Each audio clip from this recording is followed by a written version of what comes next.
Hello students, myself Engineer Arvind Thakur. Today I am going to discuss energy aspect of covalent bond. मैं आपको आज यह बताऊंगा कि कोई कोवलेंट बॉन्ड जो फॉर्म होता है तो किस तरह से मतलब एनर्जी रिलीज होता है, क्योंकि जो नॉर्मली बच्चों को पूछा जाए कि व्हाट इज मतलब chemical bond, what is bond energy, तो बच्चा ये बोलता है कि it is heat energy release during covalent bond formation. Means किसी बॉन्ड के फॉर्मेशन के ड्यूरिंग जो एनर्जी रिलीज होता है उसको हम लोग बॉन्ड एनर्जी बोलते हैं। तो कैसे बॉन्ड एनर्जी रिलीज होता है, मीन्स जब कोई बॉन्ड फॉर्म होता है तो एनर्जी कैसे बाहर निकलता है, ये नॉर्मली समझ में नहीं आता है। तो आज मैं उसी पॉइंट को फोकस करके आपसे कोवलेंट बॉन्ड डिस्कस करने जा रहा हूं, जिसका मैं टाइटल दिया हूं energy aspect of covalent bond. मैं कोवलेंट बॉन्ड होता क्या है, कैसे उसको मैं अपने जितने भी प्रीवियस वीडियोस है उसमें डिस्कस कर चुका हूं, बट आज मैं यह बताने जा रहा हूं कि कोवलेंट बॉन्ड फॉर्मेशन के ड्यूरिंग मीन्स जब टू एटम्स के बीच में कोई बॉन्ड फॉर्म होता है, कोवलेंट बॉन्ड फॉर्म होता है, तो ऐसा क्या होता है कि बॉन्ड फॉर्मेशन के ड्यूरिंग एनर्जी बाहर निकलता है और कैसे निकलता है। Everything will be discussed. तो आप गौर से देखिए कैसे क्या होता है। तो मैं इस चीज को बताने के लिए ग्राफिकली भी आपको एक्सप्लेन करूंगा, क्योंकि ग्राफिकल चीजें और ज्यादा क्लियरली समझ में आता है। आप ऑर्डिनेट सिस्टम है, यहां पे ओरिजिन है, इस एक्सिस पे मैं डिस्टेंस लिया हूं, डिस्टेंस, इस एक्सिस पे मैं पोटेंशियल एनर्जी लिया हूं, ऊपर पोटेंशियल एनर्जी पॉजिटिव है तो नीचे पोटेंशियल एनर्जी निगेटिव होगा, राइट। अब देखो जी किस तरह से केमिकल बॉन्ड फॉर्म होता है मैं आपको बताने जा रहा हूं। टू एटम्स जब एक दूसरे से अनबॉन्डेड रहता है, जब टू एटम्स एक दूसरे से अनबॉन्डेड रहता है तो उनके बीच में कोई भी इंट्रैक्शन नहीं होता है, न उनके बीच में अट्रैक्टिव फोर्स रहता है न रिपल्सिव फोर्स रहता है, कुछ भी नहीं रहता है। जब टू एटम्स एक दूसरे से अनबॉन्डेड रहता है तो उस समय उनके बीच में न अट्रैक्टिव फोर्स रहता है न रिपल्सिव फोर्स रहता है, कुछ भी नहीं रहता है। इसका मतलब क्या हुआ, कूलॉम्स लॉ के अकॉर्डिंग मैं आपको पढ़ाया हूं, कूलॉम्स लॉ के अकॉर्डिंग टू चार्ज अगर Q1 Q2 है, इनके बीच का डिस्टेंस अगर R है, टू चार्ज Q1 Q2 है, उनके बीच का डिस्टेंस R है, तो इनके बीच जो फोर्स लगता है वो फोर्स इक्वल होता है K Q1 Q2 by R square. यह फोर्स होता है। ये फोर्स जीरो कब हो सकता है, जब R टेंड्स टू इन्फिनिटी हो, means when R tends to infinity force tends to zero. इसका मीनिंग यह हुआ कि टू अनबॉन्डेड एटम्स, जब दो एटम एक दूसरे से अनबॉन्डेड है, उनके बीच में कोई बॉन्ड नहीं है, उस समय उनके बीच का फोर्स ऑफ अट्रैक्शन और रिपल्सन जीरो रहता है। इसका मीनिंग यह हुआ कि दोनों एटम एक दूसरे से कितना दूरी पर रहता है जी, इनफाइनाइट डिस्टेंस पे। ठीक वैसे ही जैसे मान लो दो आदमी पास पास बैठ के भी एक दूसरे से इनफाइनाइट डिस्टेंस पे हो सकता है, अगर उनके बीच में कोई इंटरेक्शन नहीं है, उनके बीच में कोई भी इंटरेक्शन नहीं है, कोई बातचीत नहीं है, इसका मीनिंग हुआ कि उनके बीच का डिस्टेंस कितना है, इनफाइनाइट है। ये प्रैक्टिकली भी है। ऐसे दो आदमी, अननोन आदमी एक दूसरे के पास बैठा है, उनके बीच में कोई भी इंटरेक्शन नहीं है, ना दोस्त है ना दुश्मन है, तो उनके बीच के कोई फोर्स नहीं लग रहा है, मीन्स उसको केमिस्ट्री बोला जा सकता है कि उनके बीच में कितनी दूरियां हैं जी, इनफाइनाइट डिस्टेंस है। ठीक वैसे यहाँ पे है, टू अनबॉन्डेड एटम्स के बीच में कोई भी फोर्स ऑफ अट्रैक्शन या रिपल्सन एग्जिस्ट नहीं करता है। तो technically according to Coulomb's law उनके बीच का डिस्टेंस कितना है, इनफाइनाइट, क्योंकि फोर्स टू चार्ज पार्टिकल के बीच में तभी जीरो हो सकता है जब उनके बीच का डिस्टेंस क्या हो, इन्फिनिटी हो। अब ये होता कैसे है, तो देख लो जी, दो एटम्स हैं, एक एटम यह है, मीन्स दो एटम मैं ले रहा हूं, ए से एटम को मैं रिप्रेजेंट कर रहा हूं,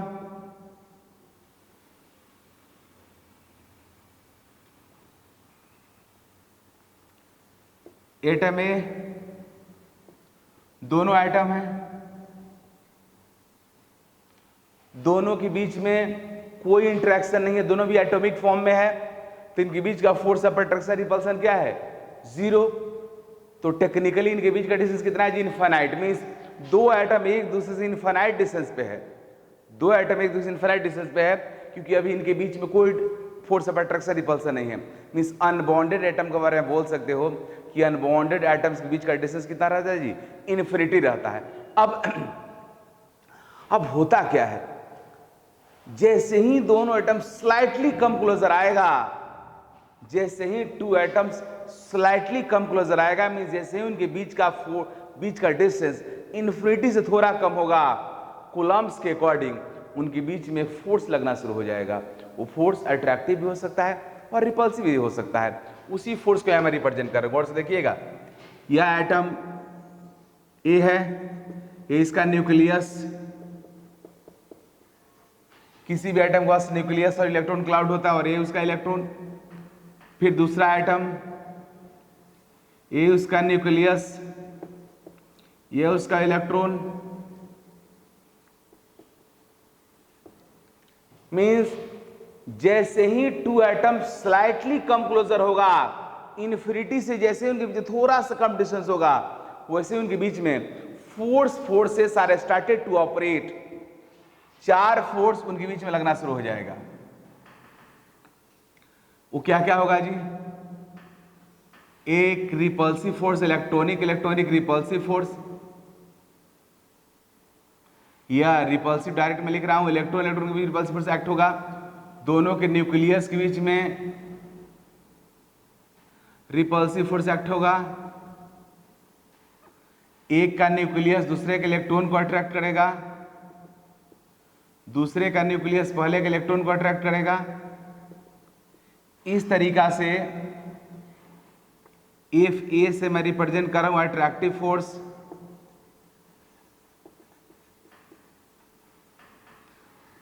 इफ आर से रिप्रेजेंट कर रहा हूं repulsive force,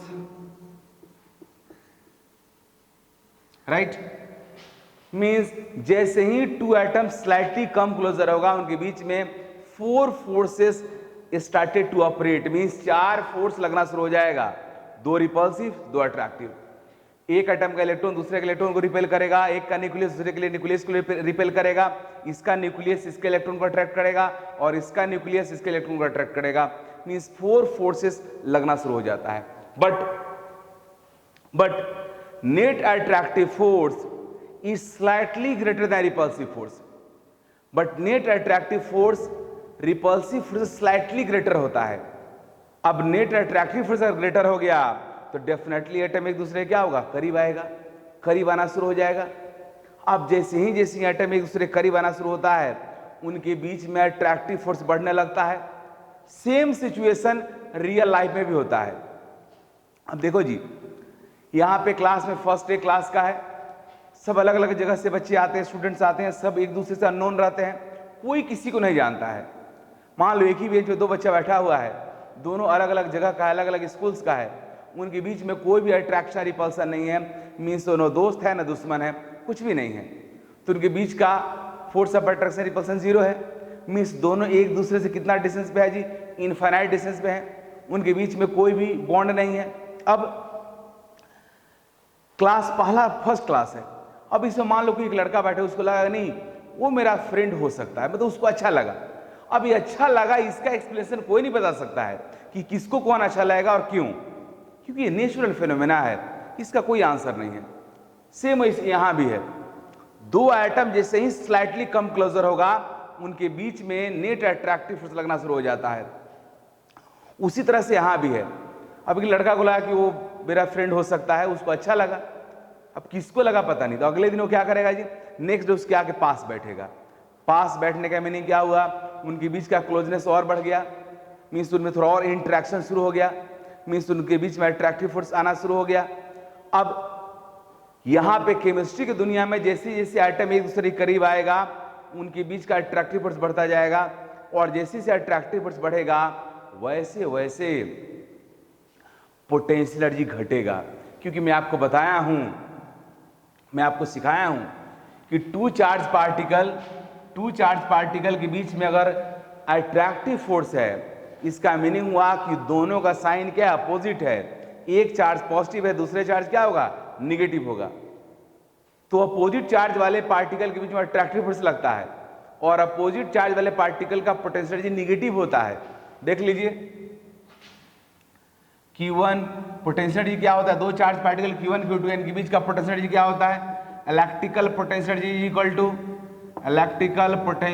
equal to K Q1 Q2 by R, यह होता है। अब यहाँ पे चार्ज को साइन के साथ रखते हैं। अगर मान लो यहाँ पे Qt निगेटिव रहता तो पोटेंशियल एनर्जी क्या होता, निगेटिव हो जाता। अगर दोनों चार्ज सिमिलर नेचर का है, दोनों पॉजिटिव है, दोनों निगेटिव है, तो पोटेंशियल एनर्जी पॉजिटिव होता है। मींस जब किसी चार्ज पार्टिकल्स के बीच में अट्रैक्टिव फोर्स लगेगा तो उसका पोटेंशियल एनर्जी निगेटिव होगा, मींस पोटेंशियल एनर्जी कम होगा, और रिपल्सिव फोर्स लगेगा तो पोटेंशियल एनर्जी क्या होगा, ज्यादा होगा। और पोटेंशियल एनर्जी आपको पता है स्टेबिलिटी की इनवर्सली प्रोपोर्शनल होता है। मींस मैं यह बताना चाह रहा हूं कि जैसे जैसे दो एटम्स के बीच का अट्रैक्टिव फोर्स बढ़ता जाएगा वैसे वैसे उनका पोटेंशियल एनर्जी घटता जाएगा। मींस दोनों एटम एक दूसरे के करीब आ रहा है और करीब आने से उनके बीच का फोर्स ऑफ अट्रैक्शन बढ़ते जा रहा है और करीब आ रहा है और फोर्स ऑफ अट्रैक्शन बढ़ते जा रहा है, और वही चीज रियल लाइफ में भी होता है। अब मान लो देखो यहाँ पे वो स्टूडेंट फर्स्ट डे देखा कि वो मेरा फ्रेंड बन सकता है, सेकेंड डे उसके पास जाकर बैठा, उनके बीच में थोड़ा बहुत अट्रैक्शन शुरू हो गया। अगले दिन अब उसी से गप करेगा, पढ़ाई लिखाई की बात करेगा, मीन्स उनके बीच में क्या बन रहा है जी, फ्रेंडशिप। रियल लाइफ का वर्ड फ्रेंडशिप है, बट केमिस्ट्री की दुनिया में जब दो एटम एक दूसरे के करीब आता है तो उसके बीच में क्या बनता है जी, बॉन्ड। अब उस चीज को मैं ग्राफिकली यहां दिखा रहा हूं, गौर से देखिएगा। दो एटम एक दूसरे से जब अनबॉन्डेड है तो इनफाइनाइट डिस्टेंस पे है, उनके बीच में कोई भी इंट्रैक्शन नहीं है। लेकिन जैसे ही एक दूसरे के करीब आना शुरू हुए, स्लाइटली कम क्लोजर आने के बाद उनके बीच में फोर फोर्सेस लगना शुरू हो जाता है, दो अट्रैक्टिव दो रिपल्सिव। लेकिन नेट अट्रैक्टिव रिपल्सिव से ज़्यादा रहता है, इसकी वजह से एटम और करीब आने लगता है। एटम करीब आ रहा है और उसकी वजह से उनके बीच का फोर्स ऑफ अट्रैक्शन बढ़ रहा है। फोर्स ऑफ अट्रैक्शन बढ़ रहा है बट पोटेंशियल एनर्जी घट रहा है। मींस एटम करीब आ रहा है, फोर्स ऑफ अट्रैक्शन बढ़ रहा है, पोटेंशियल एनर्जी घट रहा है, करीब आ रहा है, करीब आ रहा है, करीब आ रहा है, करीब आ रहा है। यहां देखो इस चीज को। अब दो एटम जब एक दूसरे से इनफाइनाइट डिस्टेंस पे है तो उनका पोटेंशियल जीरो होगा। देख लो, जब R टेंस टू इन्फिनिटी होगा तो E टेंस टू क्या होगा, जीरो होगा। तो दोनों एटम जब R टेंस टू इन्फिनिटी तो E भी जीरो हो जाएगा। When R tends to infinity तो electrical potential energy tends to zero. इसका मीनिंग हुआ दोनों एटम अनबॉन्डेड है तो इनके बीच का डिस्टेंस कितना है जी, इनफाइनाइट है, और इनके बीच का पोटेंशियल जीरो है। इसलिए ग्राफिकली मैं ऐसे दिखा रहा हूं। अब दोनों एटम एक दूसरे के करीब आ रहा है, करीब आ रहा है, करीब आने से धीरे धीरे जैसे जैसे करीब आता जाएगा वैसे वैसे इनके बीच का फोर्स ऑफ अट्रैक्शन बढ़ते जा रहा है। फोर्स ऑफ अट्रैक्शन बढ़ने की वजह से इनका पोटेंशियल घट रहा है। मींस दोनों एटम करीब आ रहा है, करीब आते आते आते आते एक मोमेंट आया जब दोनों एक दूसरे के बहुत ज्यादा करीब आ गया है। अब इतना करीब आ गया है दोनों एटम कि अब और करीब नहीं आ सकता है। दोनों एटम एक दूसरे के इतना करीब आ चुका है कि अब और करीब नहीं आ सकता है। तो अब गौर से देखिए, सेम सिचुएशन अब रियल लाइफ में है। जो इससे मैं आपको बताया कि दो स्टूडेंट्स है, अब पहला दिन पास बैठा, सेकंड दिन जाकर के उससे गप करने लगा, दोनों पढ़ाई लिखाई की बात कर रहा है, दोनों साथ में बाहर जा रहा है, दोनों बीच में ब्रेक में मतलब समोसा चाउमीन खा रहा है। अब धीरे धीरे हो क्या रहा है जी, उनके बीच का फ्रेंडशिप बढ़ रहा है, अब और करीब आते जा रहे हैं, अब और करीब आते जा रहे हैं, अब और करीब आते जा रहे हैं। वही सिचुएशन यहां है। दोनों एटम्स एक दूसरे करीब आते आते आते इतना करीब आ गया कि अब और करीब नहीं आ सकता है। मीन्स अब दोनों एटम दो न रहा, एक हो गया।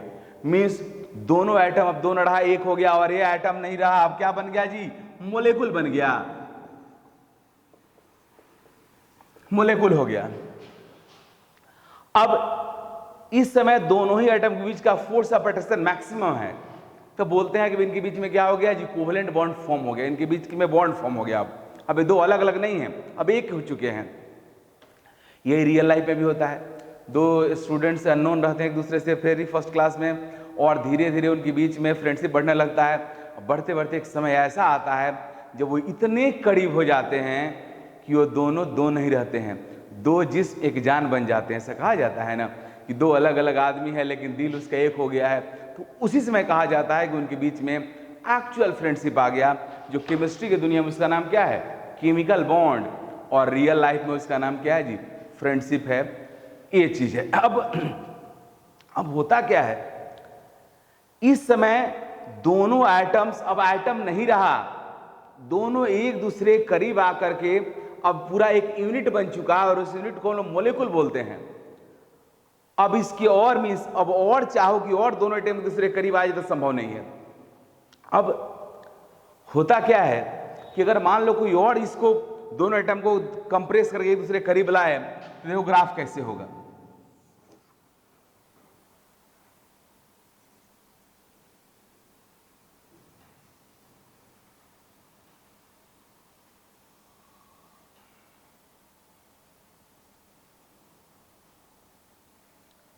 जैसे ही एटम्स को और करीब लाने के लिए उसको कंप्रेस कीजिएगा, एकाएक पोटेंशियल एनर्जी ग्राफ देख लो पॉजिटिव होगा, मींस पोटेंशियल एनर्जी क्या हो गया जी, पॉजिटिव हो गया। पोटेंशियल एनर्जी पॉजिटिव का मीनिंग क्या हुआ, पोटेंशियल एनर्जी के पॉजिटिव का मतलब हुआ रिपल्सिव फोर्स आ गया। मींस अब दोनों एटम एक दूसरे के बहुत करीब आकर के एक मॉलिक्यूल बन गए हैं, मींस इनके बीच में बॉन्ड फॉर्म हो गया है।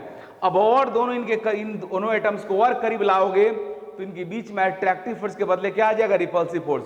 क्योंकि रिपल्सिव फोर्स जब टू एटम्स के बीच एग्जिस्ट करता है, जब रिपल्सिव फोर्स किसी सिस्टम के अंदर एग्जिस्ट करता है, तभी उस पोटेंशियल एनर्जी क्या होता है, पॉजिटिव होता है। क्योंकि मैं बताया हूं कि अगर दो चार्ज पार्टिकल सिमिलर नेचर का है, मींस दोनों पॉजिटिव है दोनों निगेटिव है, तो उस केस में उनके बीच का इलेक्ट्रिकल पोटेंशियल एनर्जी का वैल्यू पॉजिटिव होगा। मींस सिस्टम के अंदर अगर रिपल्सिव फोर्स है तो उसका पोटेंशियल एनर्जी पॉजिटिव होगा।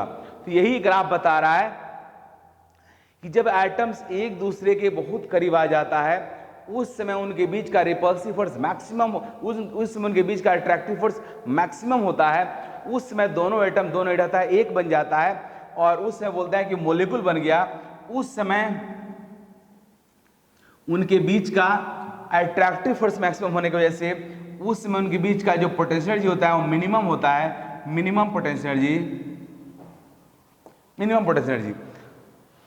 उस समय वो दोनों एटम्स नहीं मॉलिक्यूल बन चुके हैं, बॉन्ड फॉर्म हो गया उनके बीच में, यह कोवेलेंट बॉन्ड फॉर्म हो गया।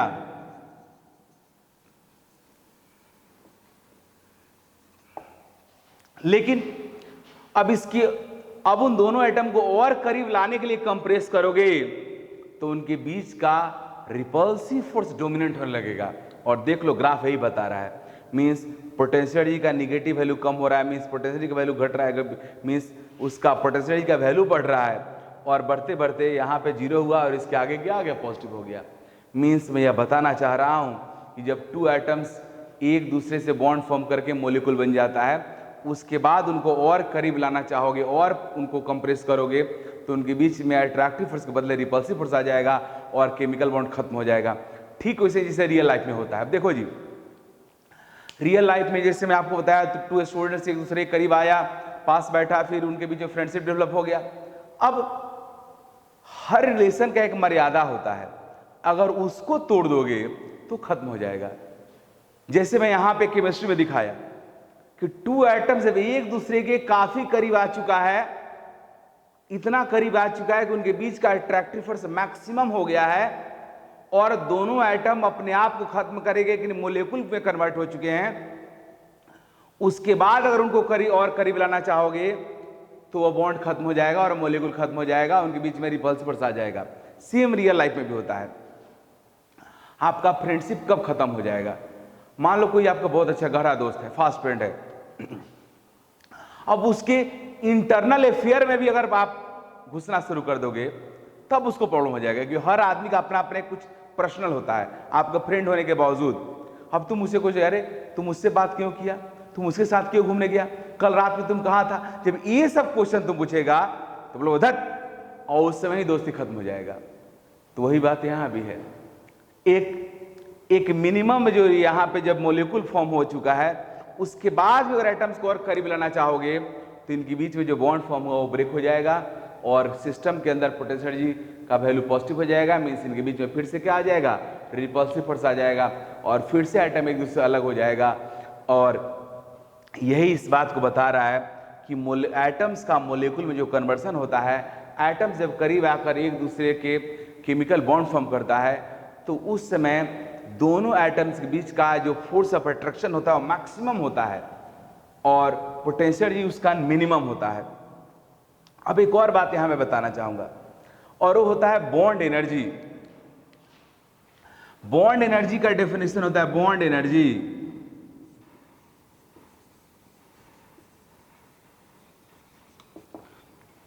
बॉन्ड एनर्जी का डेफिनेशन बोला जाता है it is heat energy released या it is energy released during chemical bond formation. Chemical bond formation के ड्यूरिंग जो एनर्जी बाहर निकलता है वही उस बॉन्ड का बॉन्ड एनर्जी कहलाता है। अब स्टूडेंट को काफी प्रॉब्लम होता है ये बात समझने में कि बॉन्ड फॉर्मेशन के ड्यूरिंग एनर्जी बाहर कैसे निकल जाता है। तो देखो जी कैसे बाहर निकलता है, पहले तो रियल लाइफ का सुनो और फिर यहां पे केमिस्ट्री का देखना। दोस्ती कैसे बनता है? दोस्ती कैसे बनता है जी? आप कोई है जो आपका फ्रेंड्स है उसके साथ समय बिताते हो। समय दुनिया का सबसे जो अगर कोई महंगा चीज है तो उसका नाम है समय। आप किसी को दोस्त बनाने के लिए उसके साथ बैठते हो, उसके साथ टाइम बिताते हो, उसके साथ बाहर घूमने जाते हो, समोसा खाते हो, चाउमीन खाते हो, फिल्म देखते हो। समय पैसा खर्च होता है ना। All are energy, money, time, everything are energy. ये सब खर्च करते हो, उसके बदले में फ्रेंडशिप बनता है। तो एक मान लो कोई आदमी का, दो आदमी का फ्रेंडशिप 2 दिन का है और किसी का 2 साल का है, क्या दोनों को बनाने में सेम एनर्जी लगा है? नहीं। 2 साल वाले फ्रेंडशिप को बनाने के में बहुत सारा समय और पैसा खर्च हुआ है और 2 दिन का जो फ्रेंडशिप है उसको बनाने में बहुत कम समय, बहुत कम पैसा खर्च हुआ है। इसलिए दोस्ती का एनर्जी अगर केमिस्ट्री में बात करें तो दोस्ती की एनर्जी किसमें ज्यादा होगा? 2 साल वाले में पक्का होगा, क्योंकि वो 2 साल का फ्रेंडशिप बनाने में आपको बहुत समय, बहुत पैसा खर्च करना पड़ा और 2 दिन के दोस्ती बनाने में कम करना पड़ा। सेम यहां भी है। जिस बॉन्ड के फॉर्मेशन के ड्यूरिंग जितना ज्यादा एनर्जी रिलीज होता है, एनर्जी रिलीज कैसे होता है तो उसको देखो। यहां पे पोटेंशियल एनर्जी क्या है? 0 है, दोनों एटम्स हैं। जैसे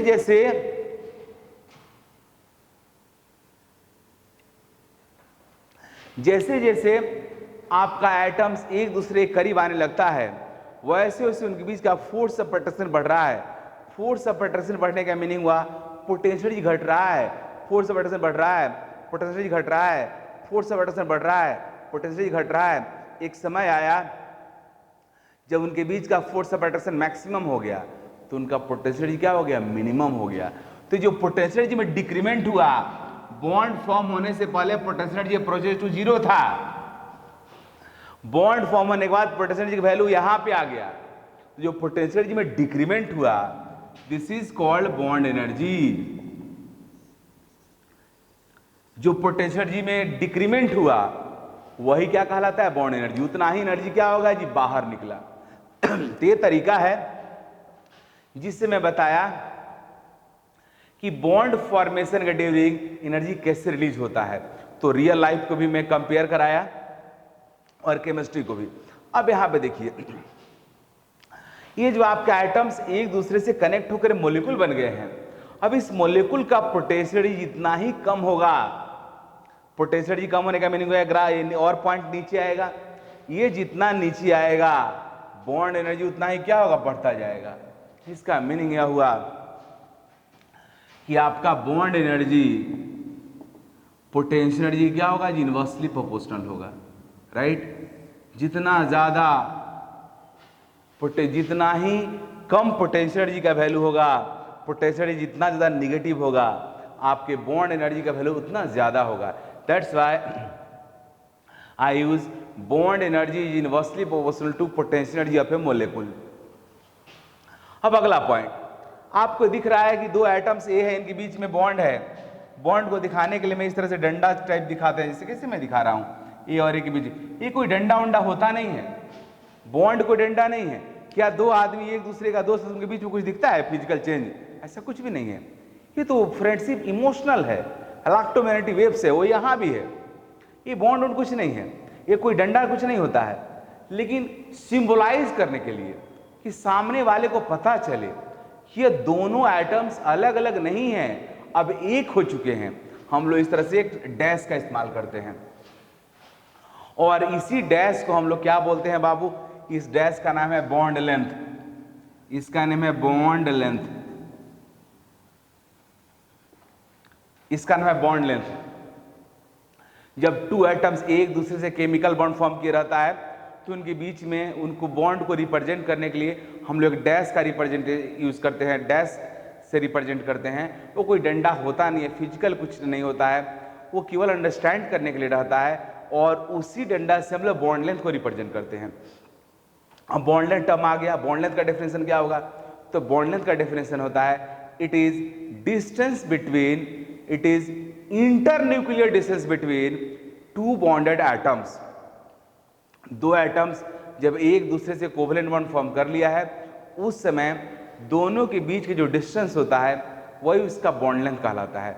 तो बॉन्ड लेंथ का डेफिनेशन फिर मैं बोल रहा हूं, it is internuclear distance between two bonded atoms.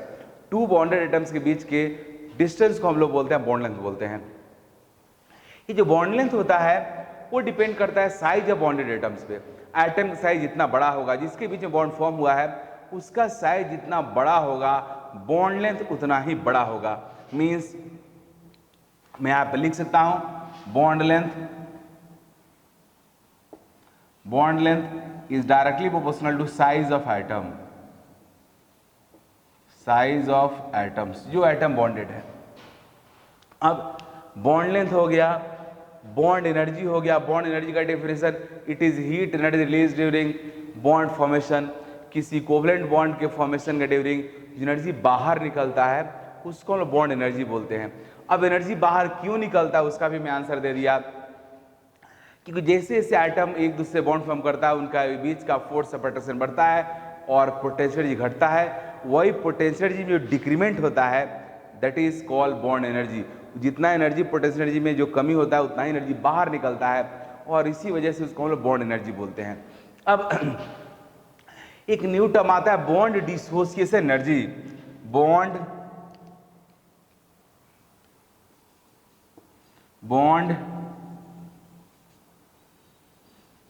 Dissociation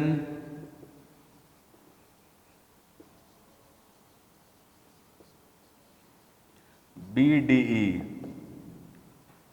bond dissociation energy का डेफिनेशन होता है it is minimum energy required to break a bond, a covalent bond. किसी बॉन्ड को ब्रेक करने के लिए जो एनर्जी का मिनिमम एनर्जी का रिक्वायरमेंट होता है वो उसका बॉन्ड डिसोसिएशन एनर्जी होता है। नॉर्मल केसेस में bond energy and bond dissociation energy दोनों न्यूमेरिकली इक्वल होता है, क्योंकि किसी बॉन्ड के फॉर्मेशन के दौरान जितना ज़्यादा एनर्जी रिलीज हुआ होगा उस बॉन्ड को ब्रेक करने के लिए आपको उतना एनर्जी देना पड़ेगा। क्योंकि जिस बॉन्ड के फॉर्मेशन के ड्यूरिंग जितना ज़्यादा एनर्जी रिलीज होता है वो बॉन्ड उतना ही स्ट्रांग होता है। जैसे आप रियल लाइफ से कंपेयर करो, मान लो किसी की दोस्ती 2 दिन की है और किसी की दोस्ती 2 साल की है, किसकी दोस्ती तोड़ना आसान होगा? पक्का 2 दिन वाले का, क्योंकि 2 दिन वाले के दोस्ती बनाने में बहुत कम एनर्जी खर्च हुआ है, बहुत कम एनर्जी बाहर रिलीज हुआ है, आप उतना एनर्जी प्रोवाइड करेगा, बॉन्ड ब्रेक हो जाएगा, दोस्ती खत्म हो जाएगा। तो जिस तरह से बॉन्ड फॉर्मेशन में जितना ज़्यादा एनर्जी रिलीज होता है उसी बॉन्ड को ब्रेक करने में उतना ज़्यादा एनर्जी आपको देना पड़ता है। इसलिए जिस बॉन्ड का बॉन्ड एनर्जी जितना ज़्यादा होगा उस बॉन्ड का स्टेबिलिटी उतना ही ज़्यादा होगा, उस मॉलिक्यूल का स्टेबिलिटी उतना ही ज़्यादा होगा। मीन्स मैं लिख सकता हूं कि stability of molecule is directly proportional to bond energy and inversely proportional to potential energy, right? Means किसी भी मोलेकुल का स्टेबिलिटी उसका बॉन्ड एनर्जी पर डिपेंड करता है। जितना ज़्यादा बॉन्ड एनर्जी होगा उस मोलेकुल का बॉन्ड उतना स्ट्रांग होगा। बॉन्ड स्ट्रांग होगा तो बॉन्ड को ब्रेक करना मुश्किल होगा, बॉन्ड को ब्रेक करना मुश्किल होगा तो मोलेकुल का स्टेबिलिटी क्या होगा? ज़्यादा होगा। तो यह था energy aspect of covalent bond. हालांकि मैं ये जो बॉन्ड एनर्जी और बॉन्ड डिसोसिएशन एनर्जी होता है इसमें कुछ टेक्निकल इश्यूज है जिसको मैं आगे डिस्कस करूंगा, आपको आगे बताऊंगा कि दोनों में क्या डिफरेंसेस है।